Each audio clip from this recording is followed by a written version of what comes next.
السلام عليكم ورحمة الله تعالى وبركاته. halkani waa Somal Podcast warshadaha lalanaya Somal Podcast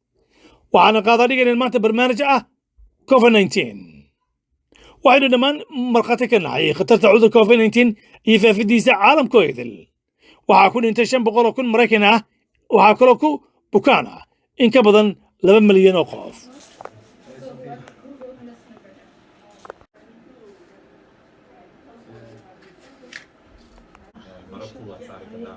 maalin kadib dadka qaar kale ayaa madax xanuun ay dareemaan daawac noocaas oo kale guriga isku joog bishii soo socota 20-keeda waa sabti waay Linwood County tiima soo waxay taakana ku qoran galaan waxaa hawshan maanta qaybka Dr. Ahmed Ali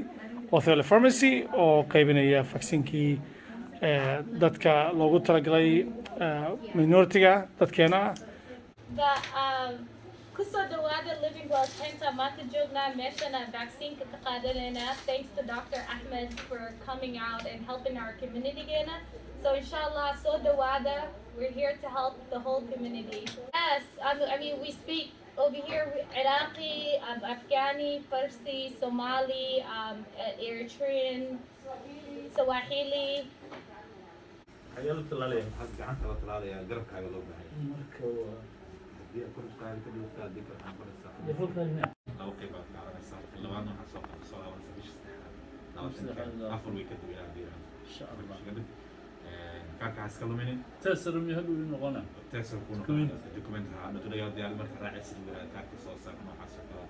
إن كاك عن مرة عن كاس كل دي هذا تأثير لاون wax badan ogaadaan waxyaalaha laga sheekeeyay fikirkiinta ay maqleen inay iska hubiyaan dhakhaatiirta wareystaan la tashadaan dabadeedna ay qaataan wixii anfacaya insha Allah. Assalaamu calaykum oo dadka Soomaalida oo degan Kent oo dhan Shamsa Ahmed Sheekh Ali yiraahdaa waxaan ahay executive director ka Living Well Kent aad baan ugu faraxsanahay walaalkay Cabdiraxmaan inuu maanta yimaado uu tuso bulshada si ay community-ga Kent ku taalo iyo masaajidkeena Kent ku yaala iyo culimadiinteena iyo community leaders-keena saas kugu xirannahay inay arkaan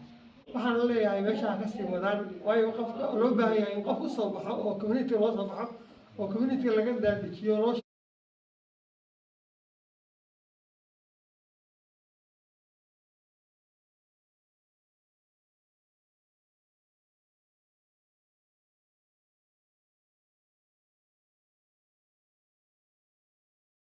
inkastoo ay jirto khatarta cudurka COVID-19 haddana waxaa jira tallaabooyin muhiim oo qof hadduu qaato ka badbaadi karo waxay bahda caafimaadka ku taliyeen qofku inuu xirto 2 maasko uu sameeyo kala fogaansho social distancing sidoo kale waxay ku taliyeen goobaha dadku ku badan yihiin inaan aad loogu degdegin oo laga dheeraado sidoo kale waxay bahda caafimaadku aad u bogaadinayaan in qofku uu ka maarmo bixitaanka faraha badan intii awoodiisa balse waxaa kaloo jira dadaal badan oo bahda sayniska ay sameeyeen soo saarista talaalka COVID-19 waxaanu ognahay dhammaanteen in gobolkeena Washington dadka badan oo qaatay ay yihiin dad yowga caddaanka dadyoga meesha dadyowga soo guritankii tirsigooda oo aad u hoos